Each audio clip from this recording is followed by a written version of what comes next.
வாங்க நண்பர்களே, இன்றைக்கி நம்ம வந்து ஒரு வெஜ்ஜு மட்டன் சூப்பு செய்ய போகிறோம். அதுக்கு வந்து முதல்ல ஒரு பாத்திரத்தில் வந்து ஒரு 1.5 செம்பு தண்ணி எடுத்து கொதிக்க வைக்கணும். அதுக்கு சூடாகிற நேரத்துக்குள்ளே நம்ம அதுக்கான தேவையானதை ரெடி பண்ணிடலாம். ஒரு 5 நிமிஷம் இருந்தால் போதும். இந்த சூப்பு சுவையாக சூப்பராக இருக்கும். அதுக்கு தேவையான பொருள் பார்த்திங்கன்னா, சின்ன வெங்காயம், மிளகு 1 ஸ்பூன், சீரகம் 1 ஸ்பூன், தக்காளி சின்ன வெங்காயம் ஒரு 20, பூண்டு ஒரு 6 பல். இதை மிக்சியில் கோரா போட்டு நம்ம அரைச்சிக்கிடணும். லைட்டாக நான் மஞ்சத்தூள் போட்டிருக்கேன். நம்ம தலைவர் இவர் தான், பார்த்தா தெரியும் உங்களுக்கு. நம்ம முருங்கைக்கீரை தான் இந்த இதுக்கு ஆன மெயின் ஹீரோ. இவர் தான். இவரை போட்டுட்டு அவரோட சேர்த்து நம்ம அரைச்சி வச்ச பேஸ்ட்டையும் உள்ளே வந்து கலந்து ஊற்றிக்கணும். அவ்வளோதாங்க சூப்பு. இதை வந்து நல்லா ஒன்று போல் கிண்டி விட்டுட்டு ஒரு 10 நிமிஷம் நீங்கள் இதை கொதிக்க வச்சிங்கன்னா போதும். உங்களுக்கு தாராளமாக ஒரு சூப்பு ரெடி ஆயிரும். காலையில் இதை வந்து நீங்கள் குடிச்சு பாருங்கள். உடம்பு பலகீனமாக இருக்கிற உடம்பெல்லாம் அவ்வளோ அழகாக தேறி வந்துடும்.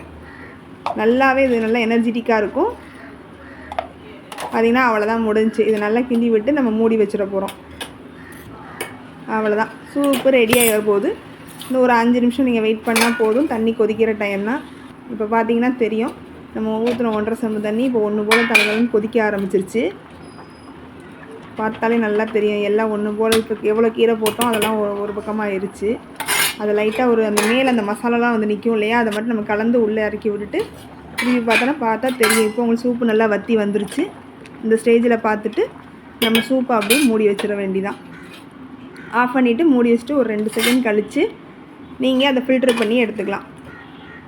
இப்போ மூடி வச்சுட்டு ஒரு 2 செகண்ட் கழித்து வந்து நம்ம பார்த்தோம்னா தெரியும். பார்த்தீங்களா, இப்போ நல்லா வந்து சூப்பு வந்து செட் ஆகிடுச்சு. இதை இறக்கி வச்சுட்டு இப்போ நான் உங்களுக்கு வடிகட்டி காமிக்கிறேன். நல்லா வடிகட்டி அதை அமுக்கி நீங்கள் ஃபில்ட்ரு பண்ணணும்.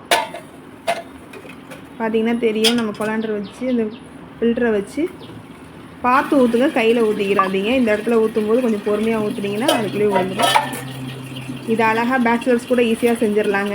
ஒரு நல்ல ஒரு ஹெல்த்தியான சூப்பு. நீங்கள் ஆஃபீஸ் போகிறவங்க ஸ்கூலுக்கு கொடுத்து விடணும் அப்படின்னா நம்ம ஃப்ளாஸ்கில் ஊற்றி கூட இதை கொண்டு போகலாங்க. நம்ம வேலை செய்கிற இடத்துக்கு கூட இது ஈஸியாக செஞ்சு கொண்டு போய்க்கலாம். டீ காஃபிக்கு பதிலாக தாராளமாக இதை எடுத்துக்கலாம். அதுக்கு நல்ல ஒரு ஆல்டர்னேட்டிவ் இது. பார்த்திங்கன்னா நல்லா இப்போ பிழிஞ்சு விட்டோம்னா சூப்பு ரெடி ஆயிடுச்சு. இது இப்படி தான் இருக்கும், தண்ணியாக தான் இருக்கும். இல்லை எனக்கு கொஞ்சம் ஃப்ளேவரோடு இருக்கணும் அப்படின்னா நம்ம சின்ன வெங்காயம் இதை வந்து கொஞ்சம் வடிகட்டாமல் இதில் சேர்த்துக்கலாங்க. இப்போ லைட்டாக உப்பு போட்டு கிண்டிக்கிடுவோம். சூப்புக்கு வந்து கடைசியில் லைட்டாக தான் உப்பு போடணும், ரொம்ப உப்பு தேவையில்லை.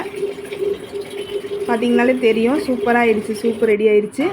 இப்போ நம்ம ஊற்றி குடிக்க வேண்டியதான். தேங்க்யூ